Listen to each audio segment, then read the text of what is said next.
سائنسی طور پر موت سے چند گھنٹے قبل پیدا ہونے والی 5 نشانیاں۔ موت زندگی کا خاتمہ نہیں کرتی، بلکہ یہ تو زندگی کا ایک حصہ ہے جس سے ایک نہ ایک دن ہر انسان کو گزرنا ہے۔ موت کا عمل مختلف لوگوں کے درمیان مختلف ہو سکتا ہے۔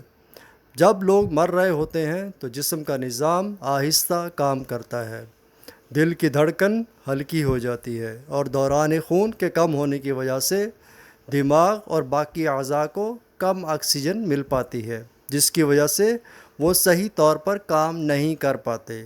مرنے والے شخص کی سوچنے اور سمجھنے کی صلاحیت ختم ہو جاتی ہے۔ جب موت کا وقت قریب آتا ہے تو انسان کا رابطہ اس دنیا سے ٹوٹنا شروع ہو جاتا ہے اور ایسی نشانیاں پیدا ہونی شروع ہو جاتی ہیں جس سے لگتا ہے کہ اس کی موت قریب ہے۔ بھوک اور پیاس کا مٹ جانا۔ جیسے جیسے کوئی شخص موت کے قریب ہوتا جاتا ہے وہ کم متحرک ہو جاتا ہے۔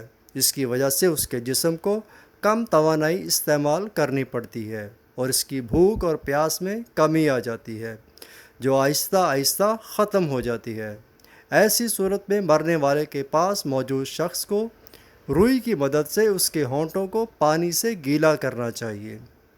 دیگر انسانی حاجات کا ختم ہو جانا۔ موت سے چند گھنٹے قبل انسانی جسم ہر قسم کی حاجات سے عاری ہو جاتا ہے، یعنی پیشاب اور پخانہ کی حاجت کو محسوس کرنا ختم کر دیتا ہے۔ تو جان لینا چاہیے کہ اس کا آخری وقت قریب ہے، اور اس کے علاوہ اس پر کپ کپی طاری ہو جاتی ہے اور جسم درد سے کراہنے لگتا ہے۔ نیند میں اضافہ۔ مرنے سے چند دن قبل ہی مرنے والے کے حالات میں تبدیلیاں آنے لگتی ہیں۔ ان میں سے ایک ہے نیند میں اضافہ۔ مرنے والا شخص زیادہ وقت نیند میں رہتا ہے۔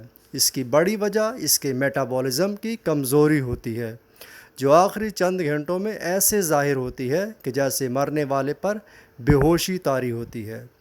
بے ترتیب دل کی دھڑکن۔ موت سے چند گھنٹے قبل انسان کے دل کی دھڑکنیں بے ترتیب ہو جاتی ہیں اور نبض کو ہاتھ سے محسوس کرنا مشکل ہو جاتا ہے۔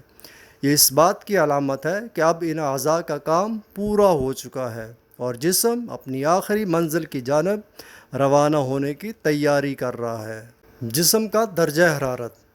جب انسان کا آخری وقت قریب آتا ہے تو اس کے جسم کا درجہ حرارت کم ہو جاتا ہے۔ اس کے ساتھ ہی اس کا بلڈ پریشر کم ہو جاتا ہے۔ اس کی آنکھوں میں آنسو چمکنے لگتے ہیں اور بعض اوقات شدید پسینہ بھی آ سکتا ہے۔ اس کے علاوہ مرنے والے شخص کا جسم ٹھنڈا پڑ سکتا ہے، جس کا احساس مرنے والے کو نہیں ہوتا۔ اس کے علاوہ جلد کا رنگ تبدیل ہو سکتا ہے، ہلکے نیلے یا جامنی رنگ میں بدل سکتا ہے۔ محسوسات میں کمی۔ جب کسی شخص کا آخری وقت قریب آتا ہے تو اس کے جسم کے اعضاء آہستہ آہستہ کام کرنا بند کر دیتے ہیں، اور موت سے چند گھنٹے قبل تو اسے محسوس ہونا بھی بند ہو جاتا ہے۔ جلد ٹھنڈی ہو جاتی ہے اور جلد کا رنگ تبدیل ہو جاتا ہے۔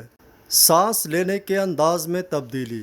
موت سے قبل مرنے والے کے سانس لینے کے انداز میں تبدیلی آ جاتی ہے۔ وہ عام طور پر لیے جانے والے سانس سے قدرے الگ ہوتی ہے۔ اس وقت مرنے والا اکھڑی اکھڑی سانسیں لیتا ہے اور دیکھنے والے کو ایسا محسوس ہوتا ہے کہ مرنے والے شخص کو سانس لینے میں دشواری محسوس ہو رہی ہے۔ در حقیقت یہ اس بات کی نشانی ہے کہ اس کا آخری وقت قریب آ گیا ہے۔ الجھن کا سامنا۔ جب کوئی شخص مر رہا ہوتا ہے تو بھی اس کا دماغ متحرک ہوتا ہے، لیکن بعض اوقات اپنی اس حالت کی وجہ سے وہ الجھن کا شکار ہو جائے اور کسی کو پہچاننے میں غلطی کر بیٹھے تو اس وقت اس کے پاس موجود شخص کو چاہیے کہ اس کی رہنمائی کرے۔ مرنے والے شخص کے لیے کچھ فریب یا مسخ شدہ نظاروں کا تجربہ کرنا کوئی غیر معمولی بات نہیں ہے۔ میٹا فزکس کے جاننے والے سمجھتے ہیں کہ یہ وہ وقت ہوتا ہے جب مرنے والا آنے والوں کو محسوس کرنے لگتا ہے اور دیکھنے لگتا ہے۔ ایسے وقت میں اس کے منہ سے چند ایسے الفاظ نکلتے ہیں جسے سن کر ڈاکٹر کہتے ہیں کہ اسے الوژن ہو رہی ہے، لیکن علم والے جانتے ہیں کہ سکرات الوژن نہیں ہے۔ مرنے والے کے ساتھیوں کو آخری گھنٹوں میں کیا کرنا چاہیے؟ کسی بھی شخص کی موت سے چند گھنٹے قبل اس کا جسم کام کرنا بند کر دیتا ہے۔ ایسے میں ان کے پیاروں کو ان کے پاس رہنے کی ضرورت ہے۔ مرنے والے کو جس حد تک آرام دے سکتے ہیں دیں۔ اگر مرنے والا مسلمان ہے تو اس کے سرہانے قرآن پاک کی تلاوت کریں یا کلمہ طیبہ کا ورد کریں۔